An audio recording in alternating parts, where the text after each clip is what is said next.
इश्टानो, आतां हांव तुमकां शेपयेंतलीं मोतयां आयकूंक दितां. आयकात.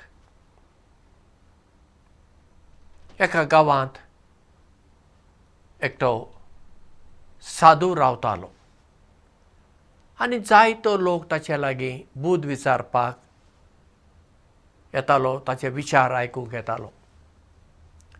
एक दीस ताचे लागीं एकटी तरणाटी चली आयली आनी तिणें ताका म्हणलें, गुरुजी, म्हज्या जिवितांत देवाची मांडावळ कितें आसा काय? तुमी खूब जाणांक बरें आत्मीक मार्गदर्शन दितात, म्हाकाय दियात, अशी तिणें ताका विनंती केली. तेन्ना तो साधू तिका म्हणटा, आमच्या गांवांत एक बाग आसा न्ही, फुलांची बाग, तूं थंय वच आनी बस, इल्लें भोंव बागेंत, सगळीं पळय आनी मागीर फाटीं ये आनी तुवें कितें पळयलां तें तूं म्हाका सांग, तेन्ना म्हज्यान तुका मार्गदर्शन करूं येता.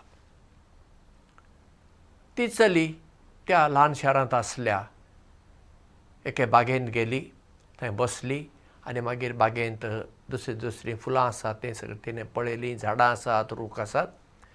आनी मागीर थोड्या वेळान ती फाटीं येता आनी साधूक म्हणटा, हांवें विविध प्रकाराचीं, रंगाचीं, वासाचीं फुलां पळयलीं आनी ती पळोवंक सयत खूब सोबीत आसात.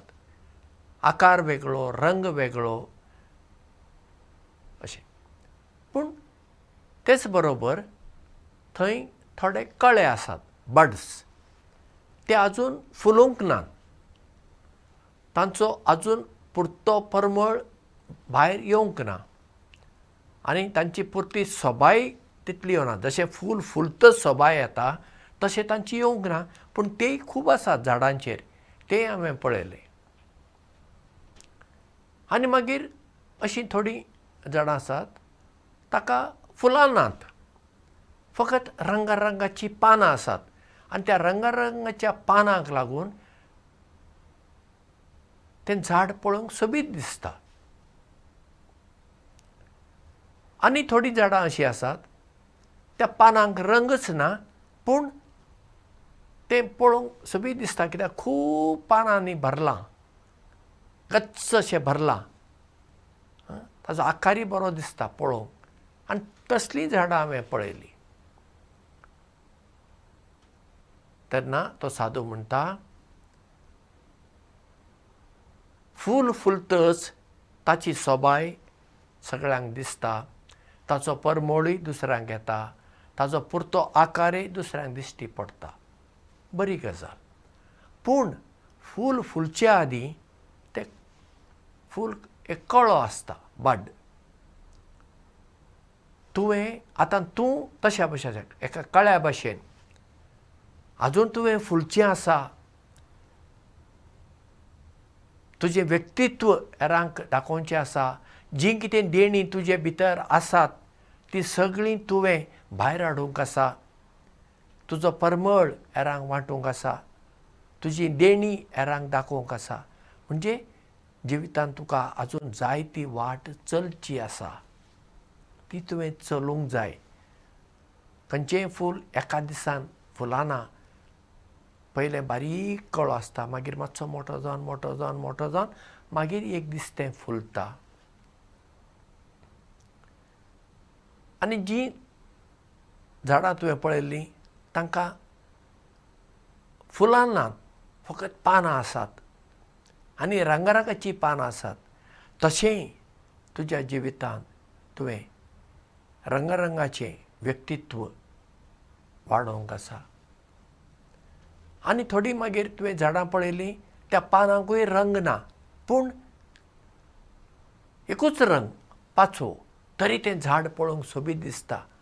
तशें घडये तुजे थंय भोव थोडीं देणी आसतीत वा एकूच देणें आसत, तें खंयचें तें तुवें सोदून काडूंक जाय आनी तें तुवें वाडोवंक जाय आनी तांतल्यान तुज्या जिविताक अर्थ येता. पळय सादून ते चलयेक जिविताचो अर्थ सांगलो. देवान आमकां विविध देणी दिल्ली आसात. म्हाका दिल्ली देणी तुमकां दिवंक नात आनी तुमकां दिल्ली देणी हेरांक दिवंक नात. अशें कित्याक? देवूच जाणा. तो वांडटा. कोणाक तो गावपाचें देणें दिता, कोणाक तो खेळपाचें देणें दिता, कोणाक तो चित्रकलेचें देणें दिता, कोणाक तो बरें उलोवचें देणें दिता, कोणाक तो एक बरोवचें देणें दिता, बरोवपी जावपाचें देणें दिता, कोणाक तो नटन करपाचें एक्टींग तें देणें दिता. देणी विविध आसतली. दुसऱ्यांची देणी पळोवन म्हजे लागीं ना म्हूण आमी दुख्खी जावचे सुवातेर देवान म्हाका कितें दिलां, खंयची देणी दिलां काय ती हांवें सोदूंक जाय. आनी केन्ना केन्ना आमकां आमचे थंय असली देणी खबर नात आनी हांगासर जीं कोण आमकां शिकयतात, शिकोवपी आसात, आमचे कोण इश्ट इश्टिणी आसात, तांणी दाखोवन दितच आमच्या लक्षांत येता हें देणें म्हजे थंय आसा. चिंतुया, हांव गायतां, हांव जाणा म्हाका गावंक येता, पूण कोणें म्हणलें तुजो ताळो एकदम बरो मधूर आसा, आयकुपाक बरें लागता. म्हणल्यार थंय कितें जालें, म्हजें थंय एक गावपाचें देणें आसा म्हूण जालें. आनी तें आतां हांवें वाडोवपाक जाय. तें वाडोवपाक जाय ताच्या फाटल्यान खूब घाम आसा. हांवें एका संगीत मास्तरा कडेन वा टिचरी कडेन वचूंक जाय आनी थंय वचून हांवें प्रॅक्टीस करूंक जाय. दुसरीं कशीं गायतात तें हांवें आयकूंक जाय, पळोवंक जाय. अशें म्हजें संगिताचें देणें वाडटा. हांव चित्रां काडटां, म्हाका चित्रां काडूंक आवडटात. पूण तें देणें वयर सरतलो जाल्यार ती चित्रकला जाणा आसपी टिचरी कडेन मास्तरा कडेन आमी गेल्यार ती आमची चित्रां केल्लीं सारकीं करतले. म्हणटा अशें कर, हो आकार सारको ना, तुवें हो रंग दिला तो तितलो बसना, अशें करून आमकां मार्गदर्शन करतच तें चित्रकलेचें देणें आमचें थंय वयर सरता. म्हणजे खंयचेंय देणें देवान दिल्लें आसा तें सगळें पुर्तें रुपीत जाल्लें आसना.